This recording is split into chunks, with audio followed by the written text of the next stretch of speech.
네, 10월 여러분들에게는 어떤 의미가 있습니까? 저는 10월은 결혼기념일이 있고요. 그리고 제가 목사 안수를 받은 해이고 또 저희 아버지께서 세상을 떠나 하늘나라로 간 게 바로 10월입니다. 그래서 10월은 좀 다른 해보다는 마음이 좀 더 결연해지고 또 인생에 대해서 한번 제 마음가짐을 새롭게 하는 그런 시간인 것 같은데요. 이번 주에는 20년 전에 목사 안수를 받은 그런 주간입니다. 그래서 제가 이번 주에 제가 20년 동안 이렇게 사역을 하게 됨에 감사하고, 그리고 교회를 향해서 저를 부르신 그런 부르심에 흔들리지 않은 그 제 삶에 대해서 감사하면서 좀 여러분들에게 부르심에 대해서 말씀을 전해야겠다라는 생각을 했습니다. 오늘 제목은 흔들리지 않는 부르심 인생. 제가 목회를 하려고 이제 마음에 결심을 하고, 물론 아주 어렸을 때부터 저를 부르셨고 또 그것을 위해서 열심히 준비하다가 때로는 흔들리기도 하고 이 부르심이 아닌가 하는 생각도 하다가 이제 결국 주님 앞에 이 부르심에 따라 살아가기로 하고, 26살 이제 대학원을 준비하면서 아버지께 신학대학원을 가야겠다라고 말씀드렸을 때 저희 아버지께서 하나님을 섬기는 길이 꼭 그 길만 있는 것은 아니다, 이렇게 말씀하셨습니다. 참 저희 아버지는 이렇게 말을 짧게 하기로 아주 유명하신 분이었어요. 그래서 제가 그 아버지 말씀들이 참 기억이 많이 나요. 짧으니까 막 이걸 한 3시간 얘기했으면 막 기억이 안 날 텐데, 하나님을 섬기는 길이 꼭 그 길만 있는 것은 아니다, 그 말 속에 굉장히 많은 게 담겨 있었다는 생각이 들어요. 그렇죠? 저희 아버지께서 하신 그 말씀을 이번 주에 많이 좀 되새겨 봤어요. 설교를 준비하는 이 과정 속에서. 그럴 때 그 안에는 감사하지만 또 감사만 할 수 없는, 그죠? 또 참 아들 너가 그 길을 간다니까 내가 대견하기도 하지만은 그 길을 또 선뜻 기쁨으로만 보낼 수 없는 그 아버지로서의 그런 고뇌가 있으셨고, 저도 항상 그렇게 후배 목사님들한테 얘기해요. 저는 목회가 낭만이 아닙니다. 왜냐하면 저는 저희 아버지께서 교회를 개척하시고 이주하시는 그곳을 다 따라다니면서, 그리고 제 철없는 동생들보다는 다소 일찍 철이 들어서 또 저를 하나님께서 목회자로 부르셨다라는 그 느낌이 있었기 때문에 남의 일을 갖지 않게 그 일들을 하나하나 이렇게 지켜보면서 어린 시절을 보냈거든요. 그러다 보니까 그 시간들 아버지께서 겪으셨던 일들이 이제 제가 26살 때는 좀 정확하게 그게 무슨 의미겠구나라고 생각을 못했지만은, 그래도 목회자로서 준비가 되어져 가는 그 기간, 또 인생을 이렇게 살아오는 기간 속에서 참 많이 아버지가 공감되고, 이런 시기에 이렇게 힘드셨을 텐데 내가 아들로서 잘 몰라드렸구나, 이런 고뇌들이 있으셔서 아버지가 그때 그런 행동, 좀 이해할 수 없는 행동도 하셨겠구나, 저에게 말하신 적은 없지만 마음속으로는 얼마나 때로는 힘들고 어려운 일들, 또 흔들리는 일들이 있었을까라는 생각을 합니다. 그러면서 참 사명에 충실하게 살았던 사람 하면 우리는 성경에서 사도 바울을 생각하지 않을 수 없잖아요. 사도 바울이라는 인물에 대해서 오늘 또 한번 여러분들에게 말씀을 전해야겠다라는 생각을 하게 됐습니다. 오늘 사도행전 우리가 26장인데요. 사도행전은 앞부분은 베드로라는 사람을 중심으로 말씀이 기록되고, 뒷부분은 바울이라는 사람을 중심으로 말씀이 기록됩니다. 특히 이제 그 중에서도 바울은 많은 곳을 선교 여행을 다녔는데, 여러분 선교 여행을 다니다가 바울은 정말 많은 선교의 열매들이 있었고 또 하나님의 그 놀라운 은혜를 체험하기도 했어요. 감옥에 갔는데 감옥문이 열리기도 하고, 또 정말 복음을 전했는데 예상치 못한 사람들이 자기를 따르기도 하고, 또 자기의 경제적인 부분이 어려울 때 아주 돈이 많은 사람이 자기를 후원해 주기도 하고, 그런 좋은 일도 많았지만요, 또 다른 한편으로는 얻어맞고 쓰러져서 기억이 안 나는데 일어나 보니까 자기가 성 밖에 버려져 있고, 또 알 수 없는 이유로 또 억울하게 많은 어려움들을 당하기도 했습니다. 오늘 그런 장면 중에 하나인데요, 사도 바울이 이제 이 복음을 전하는 게 많은 유대인들에게는 자신들의 지금까지의 쌓아왔던 여러 가지 이득을 파괴하는 것 같은 그런 상황이 놓이게 됐죠. 유대인들은요, 예수님이 없이 하나님을 믿으려고 했어요. 근데 사도 바울이 볼 때는 예수님이 오셨는데 예수님을 통하지 않으면 하나님을 믿을 수가 없는데, 그래서 그 진리를 전파하니까 예수님 없이 모세가 전한 율법만을 해석하면서 마치 중국의 논어맹자 경전을 해석하면서 이렇게 뭐 인생은 이런 거야 실제로는 지키지도 않으면서 경전 해석을 업으로 삼은 사람들이 많이 있었듯이, 유대인들도 율법을 해석하면서 그걸 업으로 삼았던 사람들이 있는데, 사실 본인들은 정말 정작 하나님을 신실하게 사랑하지도 않고 백성들을 돌보지도 않으면서 예수님을 전했던 사도 바울을 무던히 핍박하는 사람들이 있었는데, 그 사람들이 이제는 더 이상 견디지 못하고 저 사람을 법으로 가둬서 사형을 시키든지 아니면 법적으로 안 되면 자객을 보내서 죽여야겠다라는 계략을 세우고 사도 바울을 이제 죽이려고 하는 그 계획들이 진행되어져 가는 과정이 사도행전 21장 이후로 나오는 이야기들이에요. 그래서 여러분, 오늘 사도행전 26장 2절은 이렇게 시작해요. 아그리빠 왕이여, 유대인이 고발하는 모든 일을 오늘 당신 앞에서 변명하게 된 것을 다행히 여깁니다. 이건 뭐냐면 지금 법정이에요.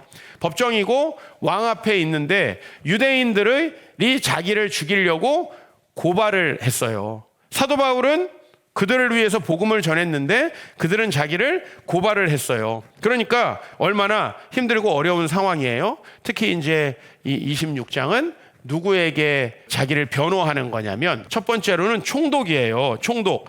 24절 보면은 베스도라고 하는 총독이 나오는데, 바울이 이같이 변명하며 베스도가 크게 소리를 내어 이르되, 이렇게 얘기했죠.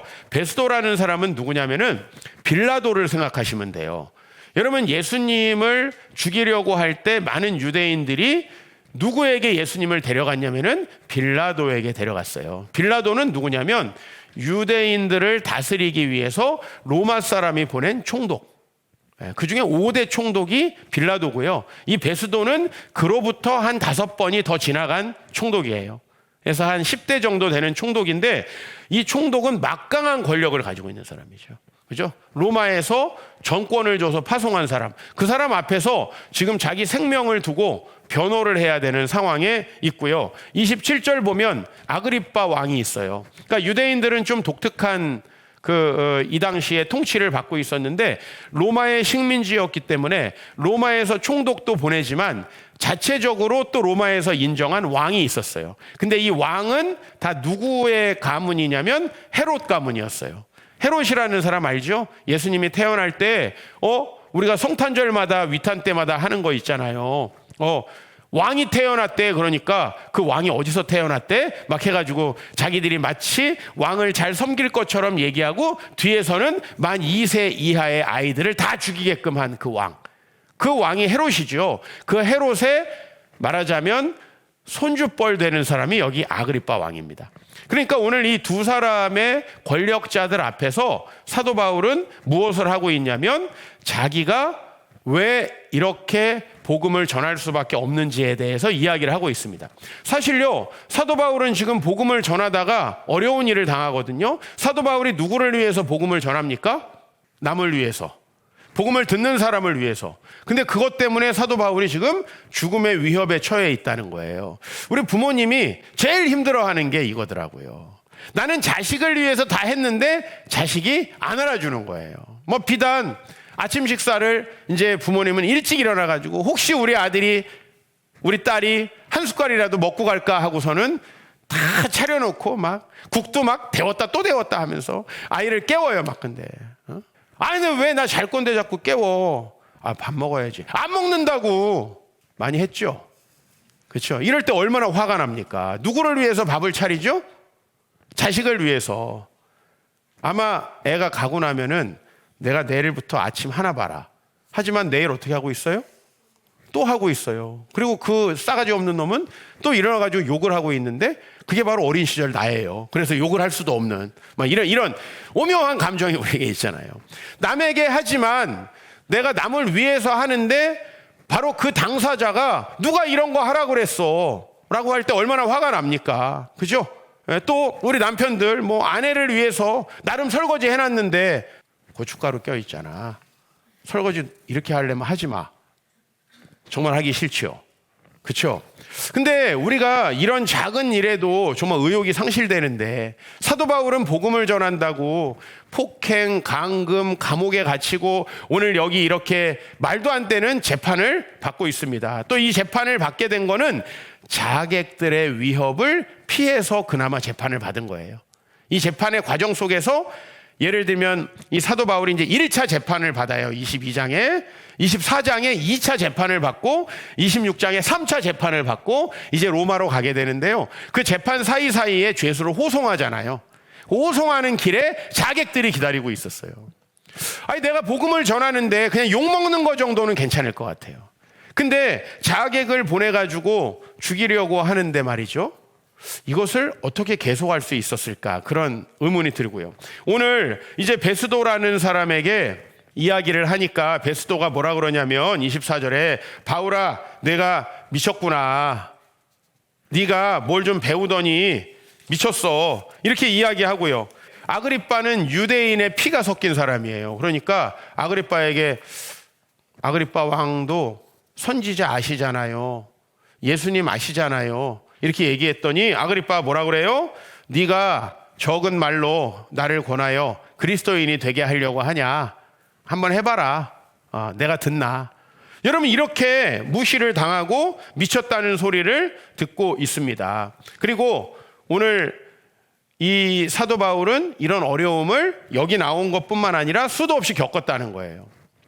그러면 여러분 생각했을 때 나는 이런 거 못하겠다라는 생각이 들죠. 그렇죠? 아니, 나 같았으면 진작에 때려쳤을 것 같아.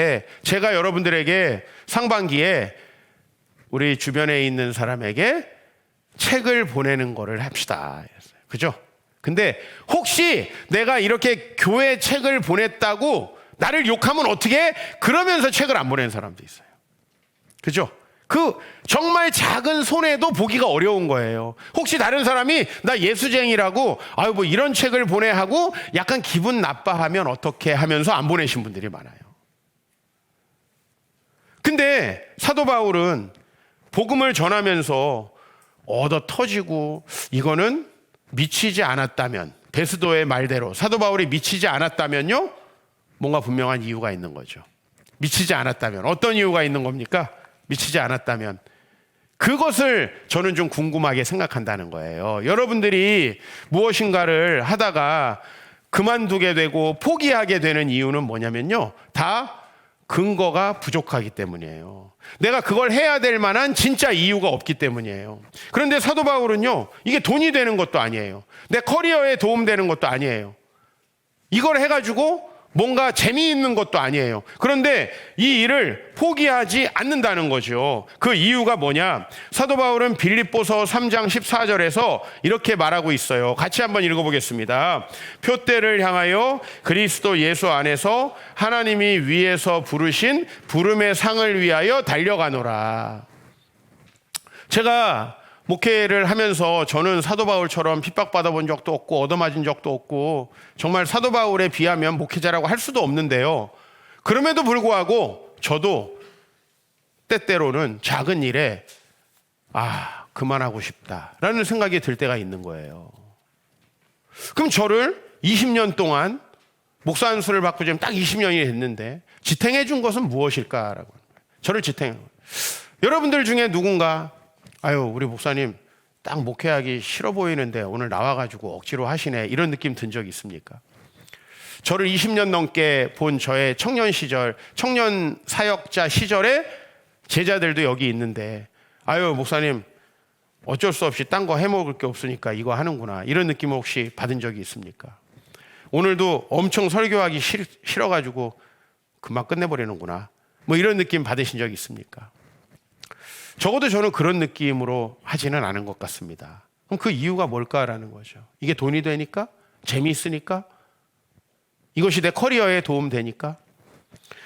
그게 아니라 제가 제 자신을 이번 주에 깊이 생각해 봤을 때 제가 어려울 때마다 이걸 내가 계속해야 되는가? 이게 내 인생인가? 라고 생각했을 때 항상 거기에 답이 없을 때 저는 하늘을 봤던 것 같아요. 난 하늘을 봤습니다. 근데 왜 이 일을 해야 되는가? 우리 하나님을 묵상하면 분명해지는 거예요. 나를 창조하신 하나님께서 나에게 명하신 일이 이 일이고, 그리고 이 일이 내가 이 땅에서 할 수 있는 가장 가치 있고 소중한 일이기 때문에 한 거죠.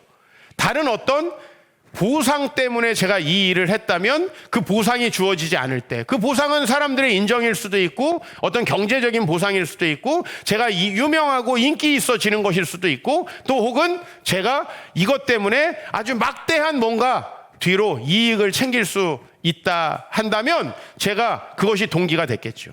그러나 여러분 알다시피 그런 큰 동기가 없는 길을 저는 왔습니다. 그럼에도 불구하고 왜 저는 그렇게 흔들림이 적었을까, 내지는 제가 그 흔들림을 왜 여러분에게 들키지는 않았을까 하면, 그 흔들림이 정말 잠깐씩이었기 때문에 그런 것 같아요. 그 잠깐 동안의 흔들림에 저는 뭘 했냐면 하늘을 봤다라는 겁니다. 그럼 우리 하나님께서 저에게 주신 그 부르심, 그거구나. 목사님, 돈도 안 되는데 왜 합니까? 그러면 할 말 없어요. 목사님, 이거 힘든데 왜 합니까? 그러면 할 말 없어요. 목사님, 재밌습니까? 그러면 할 말 없어요. 그런데 하나님께서 부르신 그 부름의 상을 위하여 달려가노라. 제가 이 마음이 무엇인지 좀 알 것 같아요. 우리가 무엇을 하든지요, 이유가 필요하잖아요. 오늘 여러분들이 이 교회에 올 때도 이유가 필요하잖아요. 그런데 내가 20년 동안 목회를 하면서 사도 바울은 자기의 일평생 순교를 하면서 왜 포기하지 않고 왜 그만두지 않고 그 길을 끝까지 가게 되었을까라고 했을 때요, 우리의 궁극적인 부르심은 하나님밖에 줄 수 없어요. 어떤 이익이 있어서 여러분들 그걸 합니까? 여러분들이 결혼을 할 때는 아마 내가 결혼을 해서 이런 좋은 점이 있겠지 하고 결혼을 하겠죠. 그런데 이익이 나에게 주어지지 않을 때 여러분들이 그만뒀다면 아마 벌써 많은 분들이 그만뒀을 거예요. 무엇이 저의 근거가 되냐면, 제가 하늘을 보면요, 하나님께서 내가 너를 불렀어. 그리고 그 일이 너의 일이야. 그럼 이거는요, 누가 뭐 설득을 해서 이거 하세요, 뭐 목사님 그만두면 안 됩니다, 이걸 할 필요가 없어요. 왜? 그걸로 제 문제가 해결되는 거예요. 어떤 보상 때문에 한다면요, 그것은 저를 항상 시험에 빠뜨려요. 그렇죠? 네. 돈은 그렇다 치고 목회자가 참 많이 마음에 얻고 싶어 하는 건 사람들의 인정인데, 사람들이 다 똑같습니까? 그죠? 그리고 사람들이 제 마음을 압니까? 모르는 게 낫죠. 그죠? 그런데 그런 어떤 이유 때문에 제가 하려고 하는 동기가 마음에 딱 생기면 이걸 못 하겠어요. 근데 그때 하나님을 보면 하나님께서 저에게 답을 줘요. 제가 20년 동안 가장 잘한 일은 흔들리지 않고 이 길을 갔던 것 같아요. 때로는 너무 가난하고 힘들고 어려울 때가 있었는데 제가 그 일들을 그만두지 않고 온 거, 그게 지금 제가 여기에 있게 만든 일인 것 같아요. 뭐 다른 특별한 게 아니고 계속 그 일을 했다는 거. 한번 20년을 생각해 봤습니다. 경제적인 어려움은 제가 잘 느끼지 못했지만 꽤 많이 있었던 것 같아요. 지금 선명하게 아주 기억나는 한 장면이 있는데, 뭐냐면 어떤 분하고 같이 차 두 대를 가지고 이동하고 있었는데, 앞차를 제가 아는 어떤 형님이 운전하고 뒷차를 제가 운전하다가 그 차를 따라가다가 신호를 보지 못하고 지나갔어요. 그래서 딱지를 끄는 날이 기억이 나요. 그 사실 몇만 원 되지 않는데 너무 하늘이 노랗고 이거 낼 돈 없는데 하면서 되게 걱정됐던 그 날이 생각이 나요. 그게 제 경제적인 어려움을 대변했던 것 같아요. 사실 뭐 경제적으로 풍요롭다고 해서 인생이 반드시 좋은 건 아니에요. 근데 어떤 일이 있을 때 이거 어떡하지? 제가 돈 때문에 그랬던 적도 있는 것 같고요. 새벽부터 밤중까지의 사역은 뭐 말할 필요가 없는 것 같아요. 저를 20년 이상 봐왔던 우리 제자들이 여기 다 있지만은, 저는 하여튼 제가 역삼동에 있을 때는 역삼동에서, 신림동에 있을 때는 신림동에서, 제가 맡았던 청년들, 제가 맡았던 영혼들이 다 집에 갈 때까지 저는 사역지를 떠나본 적이 없어요. 우리 교회 성도들이 한 명이라도 아직 신림동 어느 찻집에 있거나 맥도날드에 있으면 전 집을 가지 않았어요.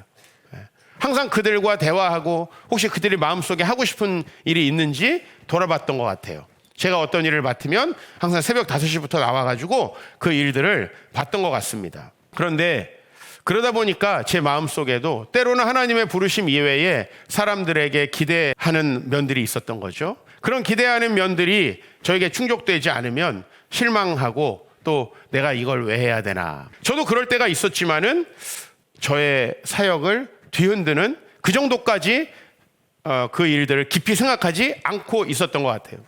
제가 20년 동안 참 지나오면서 힘들었던 건 뭐냐면 교회를 개척하고 한 2, 3년 안에 저희 아내가 2가지 병에 걸렸던 거죠. 하나는 우리 지민이를 낳고 나서 몸이 너무 이상하고 회복이 안 돼가지고 병원에 가봤더니 결핵이 걸려 있었죠. 결핵이 걸렸다고 하니까 많은 사람들이 목사님 못 먹어서 그래요. 목사님 고생시켜서 그래요. 네, 참 사실이잖아요. 사실이잖아요. 제가 뭐 따뜻하게 밥 한 끼 제대로 사준 적도 없고 항상 팩트를 얘기하면 마음이 힘듭니다. 또 얼마 후에 뭐 여기 마디마디가 쑤시고 힘들다고 병원에 갔는데 이제 난치성 질병 류머티스 관절염이 걸렸어요. 그게 제가 교회를 개척하고 한 3년 이내에 일어났던 일들입니다. 사실 제가 뭐 신장 수술을 하고 이런 거 저는 전혀 힘들지 않은데 어쨌든 저희 아내가 혹시 제가 사역하고 너무나 사역에 매진하느라 또 경제적으로 어려워서 많은 수고를 혼자 하느라 그러지 않았나 생각했을 때 좀 마음이 힘들기도 했습니다. 말씀 하나만큼은 정말 열심히 내가 최선을 다해서 전한다고 했는데 때로 제 설교에 대해서 비난하는 사람들이 없었던 건 아니고요.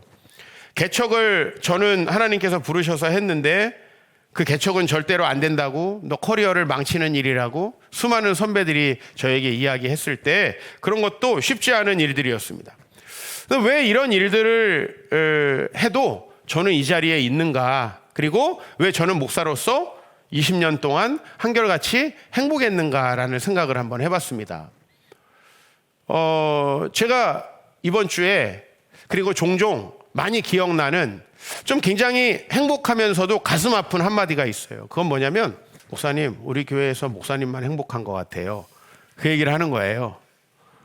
근데 그 얘기가 되게 달게 들리면서도 내가 성도들 한 분 한 분을 생각하면 왜 이렇게 참 인생이 기구하고 힘들고 사연이 많은가라는 생각을 했을 때 마음이 편할 수만은 없는 거죠. 그죠?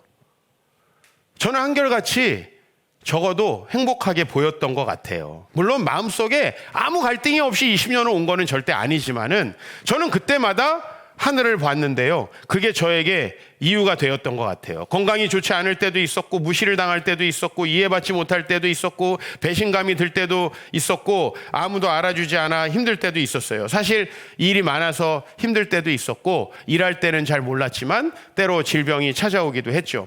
근데 내가 만약에 세상 사람들처럼 돈 때문에 이 일을 했다면 저는 이 일을 못했을 것 같고, 많은 사람들이 과거에는 생계를 위해서 먹고 살아야 되니까 목구멍이 포도청이라서 일을 했다고 그랬어요. 근데 요새 MZ세대는 달라요. 나는 재밌는 일을 할 거예요. 재밌는 일이라고 여러분이 생각해서 그를 하는 순간 재미없어지는 거 아세요? 네. 되게 재미있는 일이라고 해서 교사 너무 재밌을 것 같아. 교사 임용돼가지고 딱 한 달만 해보세요. 이게 재미없구나. 바로 알게 됩니다. 혹시 교사를 꿈꾸고 있는 분들. 그 어떤 걸 꿈꿔도 막 심지어는 게임 너무 재밌죠? 게임이 직업이 돼 보세요. 하나도 재미없대요. 그게 인생이에요. 네. 여러분, 우리는 재미 때문에 어떤 일을 지속할 수는 없다라는 겁니다. 커리어를 위해서요. 내가 이걸 해서 이 다음 커리어가 이렇게. 여러분 내가 20살, 30살, 40살쯤 돼가지고 미래를 예측할 수 있습니까? 앞으로 어떻게 될지를 알 수 있나 하는 거예요. 내가 내 미래도 모르는데 이걸 하면 미래에 도움된다라는 걸 어떻게 아나요? 이런 모든 건 우리 인생을 사실은 망치는 거예요. 제가 참 신기하게 생각한 거 있어요. 우리나라가 70년대, 80년대 너무나 경제적으로 성장을 했는데 너무나 많은 분들이 노년이 돼서 가난하고 힘들고 고통스럽게 살아요. 그래서 저는 저분들은 자선사업을 하면서 살았나 하면 한 명도 그런 분이 안 계세요. 가난하고 힘들게 살아가는 분들도 전부 다 돈을 위해서 살았더라고요. 근데 돈을 위해서 살아서 돈이 생긴 사람이 굉장히 적다라는 거예요. 20대, 30대 MZ세대가 빨리 나는 경제적 자유, 하여튼 말은 잘 갖다 붙여. 경제적 자유를 누려서 마음껏 뭐 내가 하고 싶은 일을 하면서 살고 싶다고 하는데 나중에 정말 비참하게 자기가 하고 싶지 않은 일을 하면서 사는 노년을 보게 될 때 제가 그런 것을 보면은 안타깝다는 생각이 들어요. 여러분, 부르심이라는 게 얼마나 소중하냐면 에드먼드 클라운이라고 하는, 여러분들에게는 많이 알려져 있지 않은 저자지만은 우리 한국교회 목회자들에게는 굉장히 중요한 이 미국의 신학자이자 목회자가 있습니다. 이분이 부르심이라는 책을 썼는데요. 이 부르심은 두 가지에 대해서 답변을 준다는 거예요. 첫 번째는 당신은 누구십니까? 라는 거에서 답변을 주고, 다른 하나는 당신은 무엇을 하려고 합니까? 이 질문은요, 우리 인생의 가장 소중한 질문이죠. 우리가 누구인가? 그래서 우리는 무엇을 하면서 살아가야 되는가? 이거만큼 중요한 게 있어요? 이거 하니까 미래에 연금이 나오고, 이거 하니까 안정되고, 이거 하니까 돈이 되고, 이거 하니까 재미있고, 이거 하니까 미래의 커리어가 될 것 같아서 여러분이 그렇게 산다면 여러분들은 지금까지 수천 년 동안 살았던 인류 역사의 비극을 하나도 피해가지 못할 거예요. 왜? 여러분의 선배들도 다 그렇게 살다가 인생이 망했어요. 전부 다 돈 벌려고 하다가 인생이 망했고, 전부 다 잘 살아보려고 하다가 망했고요. 전부 다 자기의 커리어를 위해서 최선의 선택을 했는데 그게 결국은 최악이 되고 말았지요. 여러분, 그것은 분명히 실패하는 길이에요. 오늘 여기 이 질문, 여러분 누구이시죠? 예? 목사님, 저는 그래도 사람들이 볼 때 이런 사람이 되고 싶습니다. 이렇게 보고 살아가는 사람은 그렇게 될 수도 없을 뿐만 아니라 그렇게 되기까지 견딜 수가 없다라는 거예요. 하나님의 부르심만이 답을 주는 거죠.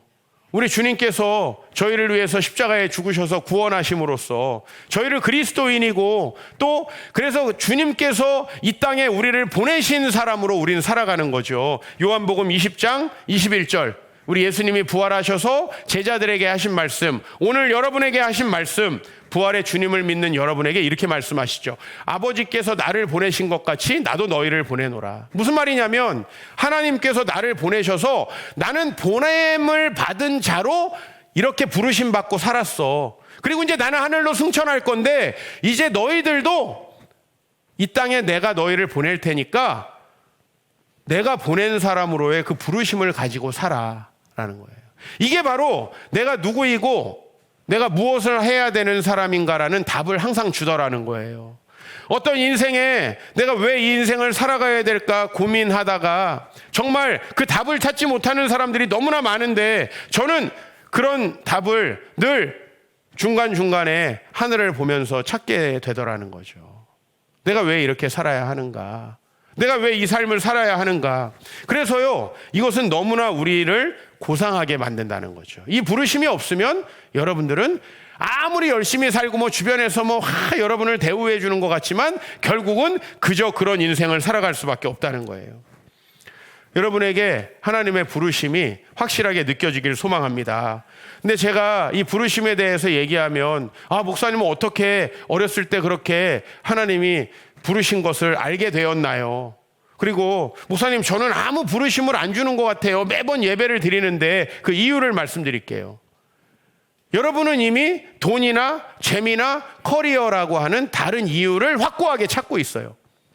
그러니까 하나님께서 여러분을 부르실 때는요, 그것은 절대로 돈과 재미와 커리어하고는 좀 거리가 있어요.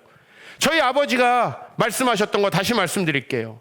하나님을 섬기는 길이 꼭 그 길만 있는 건 아니다. 목회를 수십 년 하신 아버지께서 저에게 하신 말씀이에요. 제가 가는 이 길이 아버지가 보시기에도 세상에서 돈이 되거나 또 이게 커리어를 보장하거나 아니면 내 삶의 재미와 아주 어떤 감각적인 기쁨을 주는 그런 일은 아닐 수도 있다라는 거예요. 그러나 저는 분명히 여러분에게 보여드리고 싶습니다. 하나님께서 우리를 부르신 그 부르심을 따라 사는 것이 행복하고 기쁘고 좋은 삶이라는 걸. 그리고 저는 오늘 그 부르심에 대해서 너무 감사해요.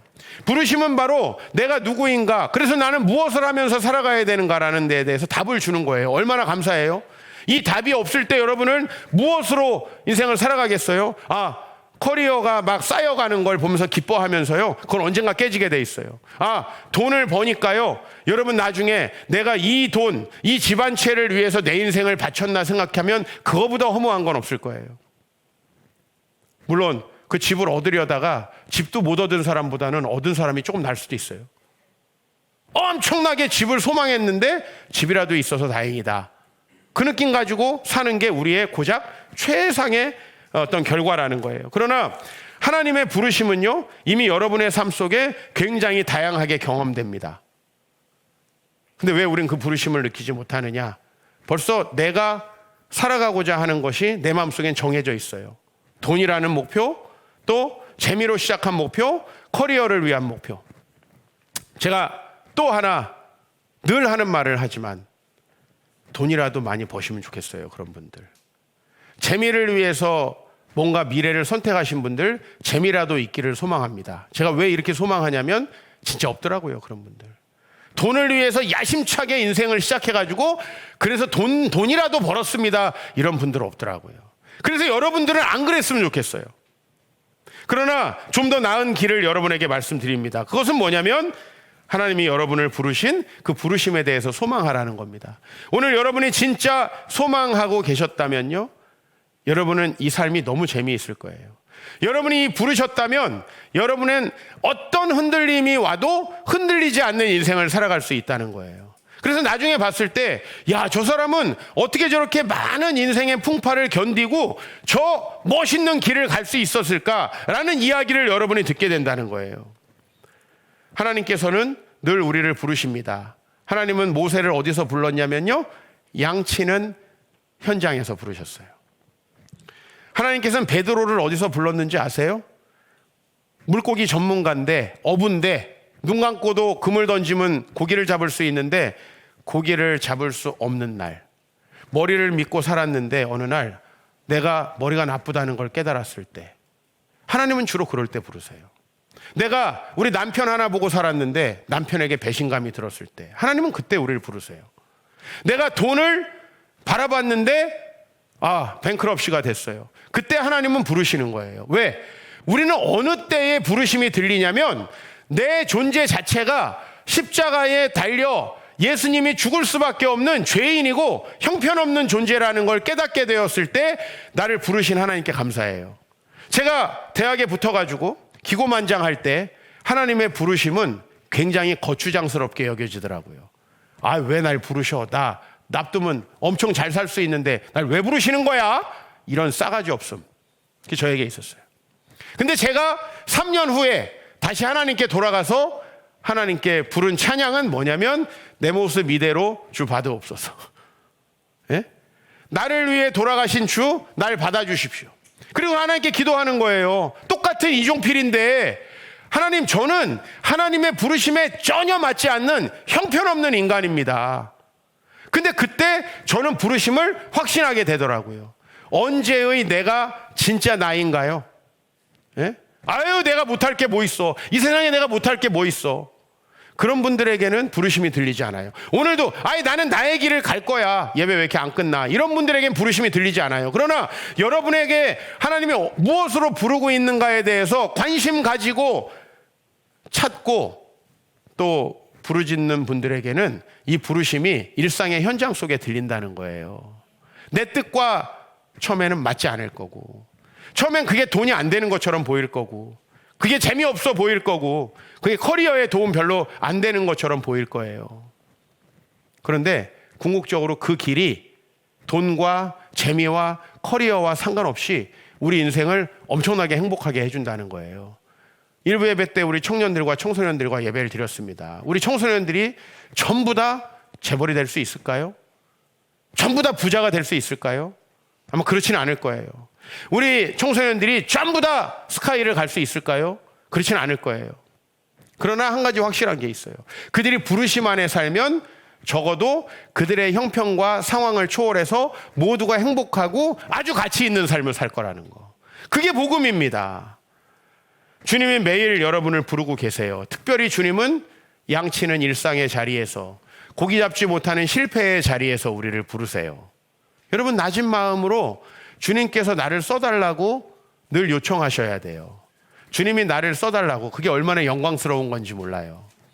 그리고 그 길을 갈 때 여러분은 가장 행복할 수 있다는 거예요. 부르심. 언제나 흔들리지 않는 그 부르심.